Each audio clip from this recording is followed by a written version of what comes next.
On this episode of On Tap, at BlackStack Brewing, the family business is beer. Plus, epic mini golf combined with an amazing bar program makes Can Can Wonderland a popular destination. And Lake Monster Brewing is serving up delicious brews in a comfortable atmosphere.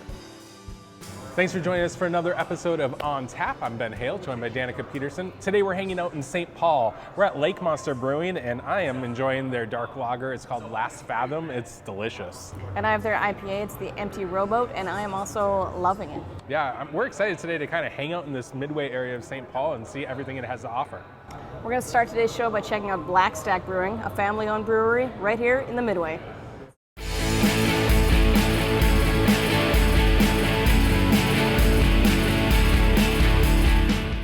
Say we're really about the beer. I mean, it sounds trite to say that, but everything started with our recipes and our background kind of working on it. Tell me about the space here. It's big and it's not in a traditional brewery neighborhood. To be honest, we didn't really look at Northeast Minneapolis because we thought there was already a critical mass of breweries there. We learned a lot from other breweries, and we learned a lot from them saying what they wish they'd done differently. So we did hear from a lot of them that, oh my gosh, we've outgrown the brewery in the first year. And they had a certain limit on the size of the tap rooms, and then there wasn't room for expansion. So we were lucky enough that when we found this space that we were able to get 20,000 square feet. We're able to have a 5,000 square foot tap room, and we have a lot of room for expansion beyond this.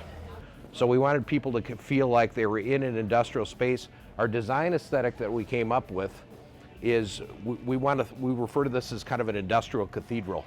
So it's why you see this space and you might think it's kind of big and open, but believe it or not, the colors were tested in the lab to maximize daylighting on the wall. We had special acoustic tests done, so we put in a special material called R13 into the ceiling that makes it so that you can have a lot of groups like our partying group in the background, but you can still have a conversation. So a lot of thought went into this location and this space. We got pretty much everything we wanted.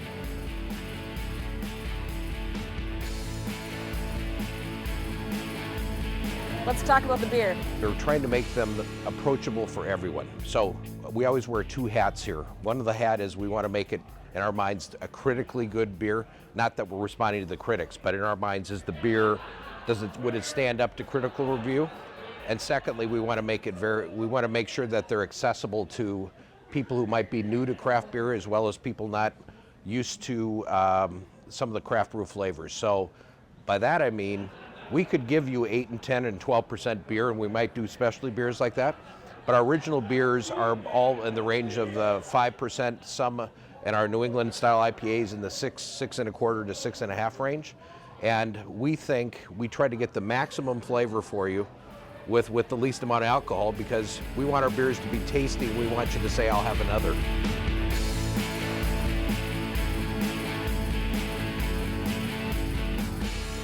So I make beer that I really like.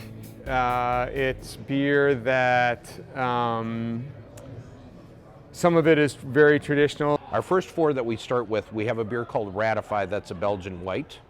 And we picked that one because Bob Duvenois, our head brewer, and I have known each other for 20 years, but we both had a real love for the Belgian white style of beer.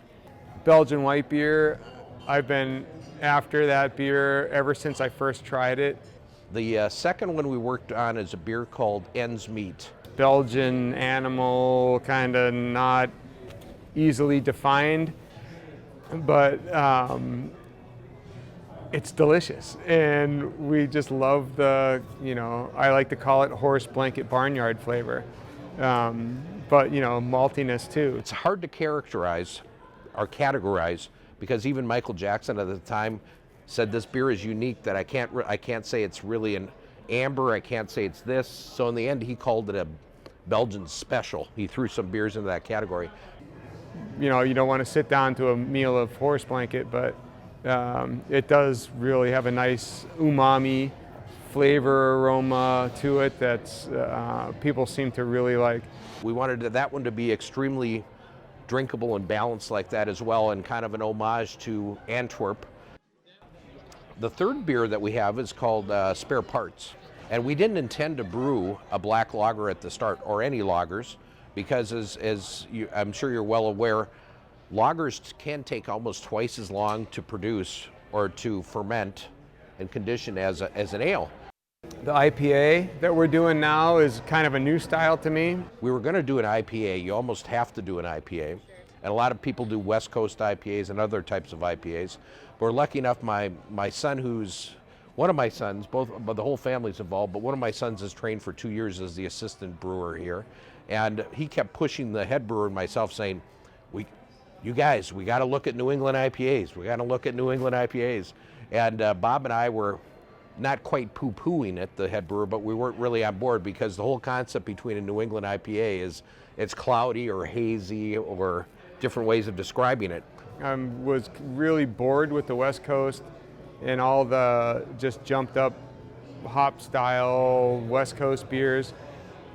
It seemed kind of boring to me. There are good ones out there, but mostly what was happening everywhere else wasn't very interesting, I didn't think. So that was a good thing to jump into, and I like doing all the different new boutique hops.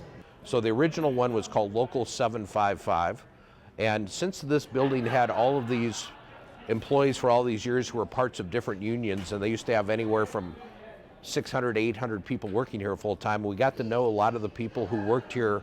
This used to be the largest manufacturer of cans, or one of the largest manufacturers of cans in the world, going back, and they were here from 1913, or like about 100 years. But we have some guys who've worked here for 20, 30, 40 years who come and visit us all the time. So we wanted to do something that honored them. And so I asked them about the various unions that they had. And there were quite a few different ones. So I said, well, how about if we take our address, 755 Pryor, and call it Local 755 and honor you guys? So they really liked that idea. We started experimenting with more and different and new hops. And so the first one we did Local 755 with the Citra, and we ran out of that in a couple of weeks. And 756 we used the Australian Galaxy hop that, by the way, costs $35 a pound. We're all kind of searching for unique in hops, and now today we're just finishing up the batch of another Australian hop, Vic's Secret. So we're just going to continue to roll with that series, but we've had enough people asking us for the original Citra version back. So I think we're gonna look at making the 755 a permanent one, but then roll with the numbers and keeping with the numbers on the experimental ones. We just like to make beer that we like to drink, and I like that. We're 100% family owned.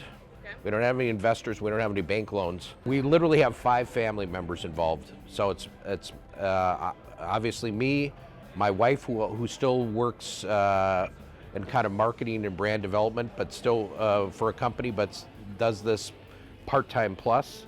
Murphy, my son who I mentioned, is the assistant brewer. Cooper, my son, who manages the tap room. And then my daughter Quinn, who's 16, still in high school, but she's our environmental and efficiency expert. So you'll see that there are no plastic or glasses or things that can't be composted. So that's why we have water glasses that are real glass, so it's better. She's our environmental efficiency expert. So I say that by way of saying we don't even really worry about 1 year, 5 years, 10 years necessarily.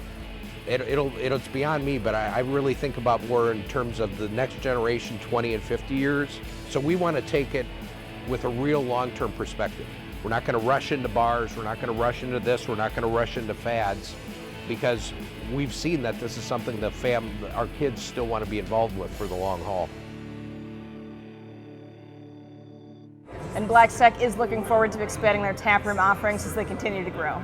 And if you're at BlackStack, you might as well just head right downstairs to one of the coolest, craziest mini golf courses I've ever seen at Can Can Wonderland, where they have a great bar program as well, featuring craft beer, of course, and awesome craft cocktails. Happy birthday to you! Oh my goodness. Every day can be your birthday at Can Can Wonderland. Since it opened in the beginning of 2017, thousands of people have flocked to this St. Paul spot every weekend. An epic artist-designed mini golf course is the centerpiece. Basically, kind of 2 years of build-out in this space for this golf course. We started out doing a call for artists, and we had over 200 submittals. A lot of local, a lot of regional, but some, national and even international proposals. This is art for the other 99%, and so it's really kind of a gateway of art for people that are taking in art without even really realizing it. The art is not just confined to the golf course. There are artists working behind the bar every night. When I first took a tour of the space, it was love at first sight for me. I was like, how do we make this happen? And for me, we've been doing classic cocktails and craft cocktails for the last 10 years or plus, and BitterCube has bar programs all over the country, and I've kind of been longing for a new path, something new to do. We're doing the classic fundamentals at so many places, and in this market especially, there's lots of great bars doing that.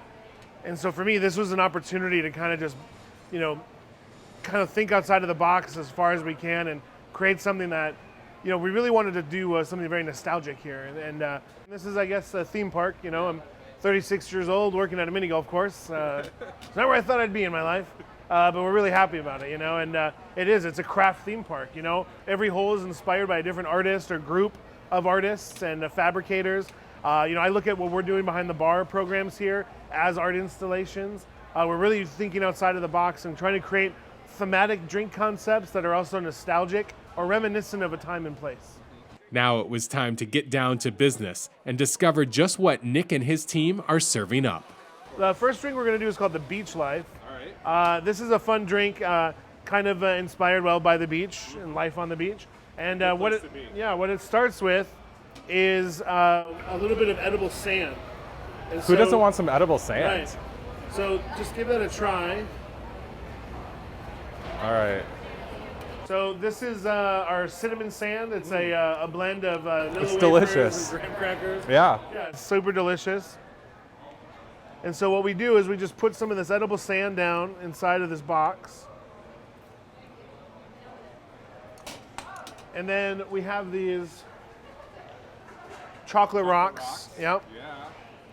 Which are great, and again, a little nostalgic. So we lay a few of the chocolate rocks down. Okay, so then what we're going to do next is basically build the cocktail. Like I said, all of our cocktails are batched here, and so the Beach Life is basically a tequila old-fashioned that's been diluted with coconut water. And so what we can do is we can batch that cocktail and then just pour it into the glass so that we can spend a little time decorating this. The sand is edible. Really, when you eat the chocolate and the sand together, so you get one of those chocolate rocks in there. See how this is. Quite tasty. Oh yeah. And then we have a wooden fork or a piece of beach tools, so that you can kind of make your own designs there. And then so what we're gonna do is we're gonna take crushed ice.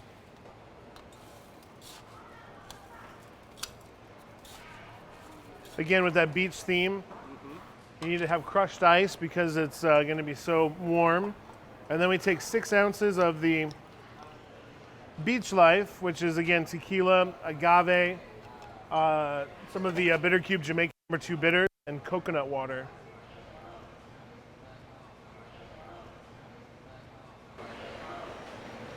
We finish this drink off with just a little bit of Fernet, kind of a bartender's handshake. I would drink Fernet on the beach. I'm not sure how many other people would, but all of my friends said it was a great idea. Awesome. So here we go. This is the Beach Life.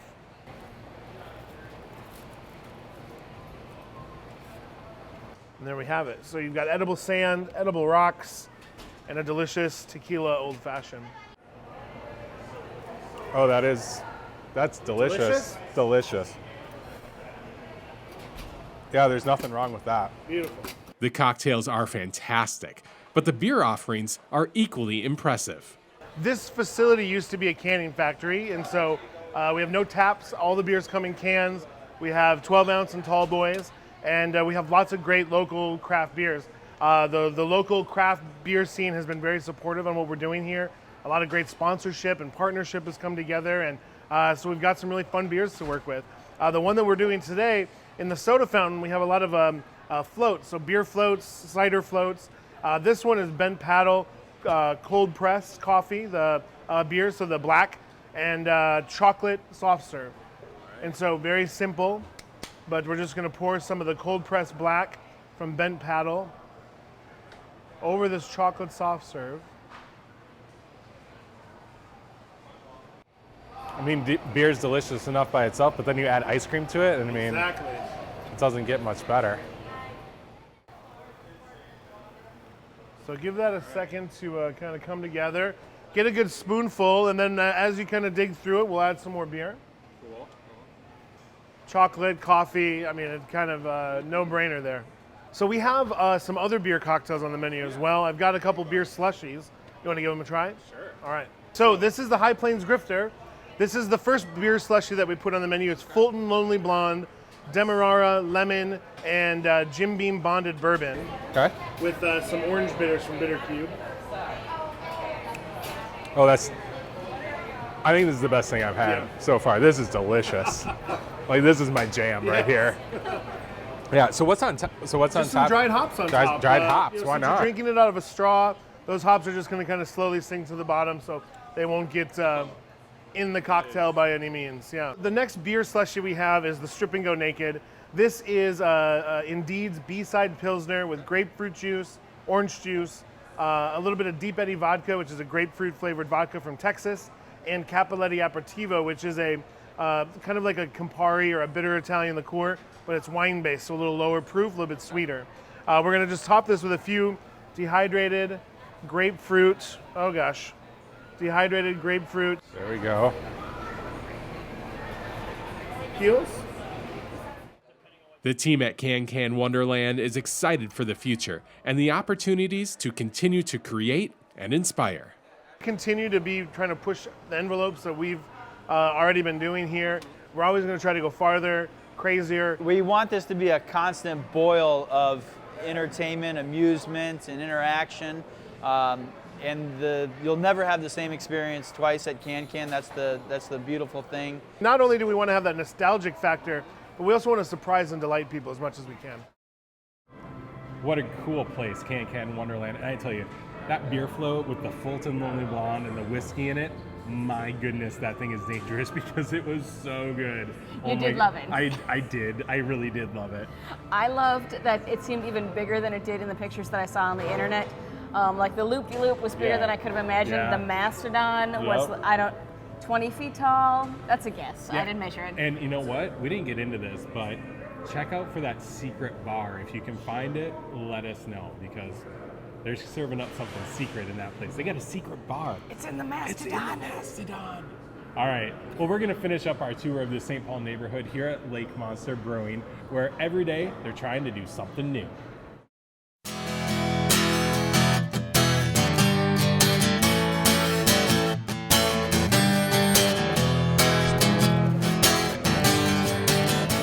This is founded by me and my two business partners. So I'm the brewmaster.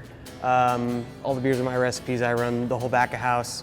I got connected up with my two business partners, Matt and Jeremy, who were looking to start a brewery and had a little bit of money and a lot of ideas and experience in the business side of things. The only thing they didn't know how to do was make beer. So through a mutual friend, we got connected up and I got to come back to Minnesota and get this started. When did you guys kick open the doors here? So this facility opened in December 2015. So we were brewing before that for a little bit out of a different facility, but so we started brewing here kind of October 2015, tap room opened in December, so it's been about a year and a half since the tap room's been in operation. We looked at over 50 places. A lot of the new breweries that have opened since we've opened up are buildings. Oh, I remember looking at that space. Oh, I remember looking at this. And people said the same thing to me, people from the breweries would be like, oh, we looked at this spot. What did you want this space to be? What do you think you've created here? The tap room is obviously just the focal point for the brand. I mean, we have cans and we sell a lot of beer outside of the tap room, but this is the center and this is the engine that keeps everything going. So this space, so next door was a mattress factory and this was the railway exchange depot. So there's a rail line that ran between these two buildings, and where the windows are now are the original openings where there were drawbridges that would offload the rail cars into this space. So it's like a 100-year-old cool old brick space. You know, we saw the potential in the space. It's one of those things, there's not a lot around here, but it's almost exactly halfway between downtown Minneapolis and downtown St. Paul. We're right off the train, we're right off the highway. We figured people would find it, and it's been, they have. The tap room is doing really, really well. We're busy all the time. But yeah, that's as far as what the tap room is. You know, it's a showcase for the brand, and it's also a way to experiment with new stuff. So we've got some big tanks back there that we kind of crank out our core beers: IPA, Pilsner, Dark Lager, Session IPA, and the Stout is a draft only, but that's year round as well. And then we've got some smaller tanks that we can just play around with and do different fun stuff. So we've got our double IPA on tap right now, our Sour Brown. We've got our Hibiscus Berliner coming up next. We have our smash beers like you're having there. We can just always experiment with new stuff and try it out. And then also, it's sort of your built-in R&D department, because you get to put it in front of the consumer and see what they respond to. And if something's really, gets people really excited, oh, let's make it again. And if it gets them excited again, well, maybe we can put it into cans, maybe we can expand it. And then if it sits there for a couple months and doesn't really move very fast, well, all right, maybe we won't do that one again. Or maybe we will and I'll just drink it. But Where'd the name come from, Lake Monster? We just kind of brainstormed and came up with a big list and narrowed it down. And we wanted something that was fun and kind of spoke to Minnesota, spoke to the local aspect of who we are and what we wanted to do and where we're located. And there's nothing more Minnesota than lakes and lake country, both in the cities and outstate. There's Lake Phalen and Lake Como here in St. Paul, the lakes in Minneapolis, all the lakes up north. So it just, as we narrowed it down, it just seemed like something that fit with what we wanted to do. And also had kind of a fun, whimsical sense about it. I mean, with Lake Monster, you could go different directions with that name. You could go real sort of intense, kind of heavy metal style, or you could go a little more whimsical and fun. And we've kind of gone in that direction. Not taking ourselves too seriously and just kind of having fun with it. So it seemed to fit. And then, you have Lake Monster as the brand name, and then you can have all the secondary names for the different beers, and it lends itself to just all sorts of goofy stuff. So let's talk about your beer a little more specifically. So tell me about your flagship beers. Let's start there. What are people always going to be able to find either here or in their favorite liquor store? The 4 that we have in cans year-round, right now we haven't done any seasonals in cans yet. That's coming. Okay. So the 4 Empty Robot IPA, Calvin Claw Pilsner, Last Fathom Dark Lager, and the Buddy Check Session IPA. Okay. So the Empty Rowboat is, that's the engine that kind of keeps the train running here. We sell almost as much of that as the other 3 combined. Not quite, but it's almost half the production. It's just a really solid, straightforward American IPA, 5 different kinds of hops in there. Just a nice blend. Very hop forward, but not overly bitter. There's enough malt in there to kind of balance things out. It's just a really drinkable, nice IPA that I like a lot. Just kind of a go-to everyday thing. And like I said, that's the one, especially in the cans, it's the one everybody goes to. The Pilsner does really well for us on draft, especially in the summer as it warms up. Like last few weeks, we started selling more and more of that. We were actually out for a couple days in the tap room. I just kegged more today. Really nice, just kind of based on a classic Czech style Pilsner. A little more hop to it than a traditional one. There's some American hops in there, blended with the Czech hops that give it a little bit more of a hop forward character than just traditional, but it's still, the core of it is definitely that classic Czech Pilsner. Nice malt character balanced with the hops. That's a favorite of mine. It's one of my favorite styles, and you're seeing, in the last few months even, you've seen a lot of local breweries start to bring out Pilsners, and I think that's, the market always there's always this pendulum. It goes towards real hoppy and intense, and then it kind of comes back to more balanced beers. And I think people are realizing there's a market out there for folks who are interested in craft beer, but maybe don't want to be bludgeoned to death with bitterness. Want something a little more drinkable and balanced. And then there's also a lot of people who want, they can't get enough hops. So it's nice to kind of hit both of those different things. Yeah. And Session IPA? That was my favorite. That's the one I ended up drinking the most. It's only 4.5%, which is just really great, drinkable beer, but still has that full kind of IPA flavor to it. Nice malt character, but lots of great American hops. Amarillo, Centennial, and Chinook. So if you drank it, you would, I think, you wouldn't know it was such a light alcohol beer, such a light bodied beer. It's got a nice full body to it, nice hop character, but just super drinkable. And that one's my favorite. It sells the slowest, but it's my favorite. And then you say dark lager? Dark lager, yeah, that one's really fun. You guys have gotten into lagering, because sometimes that's, Yeah, we did breweries that. sometimes take their time before they get into lagering. Yeah, but that's you guys because have made it takes a a long time. You know, they take longer than ales, and they're trickier, they're a little more finicky. But yeah, we did that from day one. You know, I'm glutton for punishment, I guess. But no, we kind of, like I said, we kind of saw an opportunity there. You know, we know we want to do the IPA, but having the Pilsner and the dark lager as well. The dark lager is a fun one. When we do liquor store tastings, that's the one that ends up selling the best when they taste it. If they just see it on the shelf, it's the IPA. But if they taste it, that's the one people go for. Because it's sort of based on a German Dunkel, which is, so it's dark in color and it has a nice malt character to it, but it isn't heavy like a stout. It doesn't have as much of a dark roasty note. It's real clean, still has a clean lager finish. And then the kind of twist to that one is there's a little bit of Minnesota wild rice in there, which obviously people love, the local thing, but it gives a really cool kind of nutty character that goes really well with the German Munich malt, which is kind of a toasty, nutty grain in and of itself. So it kind of accents that, gives it a little something different, and yeah, it's kind of plays on the local thing and the lake thing, you know. And you're drinking the milk stout? I got the milk stout, yeah. So this one is not in cans, but it is year-round. Okay. We sell a lot more of it in the winter than the summer. Funny how that is. People like the dark, rich stuff in the winter. But yeah, it's on nitro. So we sell that in here and out in town. So that one's always around. Nice, full, rich milk stout. Isn't as heavy as some. I tend to like my beers a little bit cleaner, a little bit drier, just in general. So they all tend to be on the dry side for the style. So it's almost halfway between a milk stout and an oatmeal stout. But that doesn't fit on a label very well, so we just called it milk stout. It does have a lactose in it, milk sugar, which is what gives it the name, which is unfermentable, so yeast can't ferment it, so it just gives it a little more residual sugar, a little more body to it. It's a trick the British came up with a long time ago. But yeah, it's super tasty. That's when it gets cold outside, that's when I tend to turn to. Where do you hope Lake Monster is in 5 years from now, we'll say, or as you look to the future, what are some of your hopes? If we could sort of just max out this facility and be, you know, we're during the Twin Cities, we're slowly kind of going statewide. Just be able to sell a good amount of beer in the state, maybe start trickling stuff into neighboring states. But that's about it. I mean, just being a solid regional brewery, making a good amount of beer and making a decent profit. I mean, you know, we're not looking to take over the world. There's not going to be, you know, in like 2010, there was like 30 some breweries in Minnesota. Now there's like 120. It seems new ones are opening all the time. There's not going to be 120 Summits and Surleys and Artist Shells. It just ain't going to happen.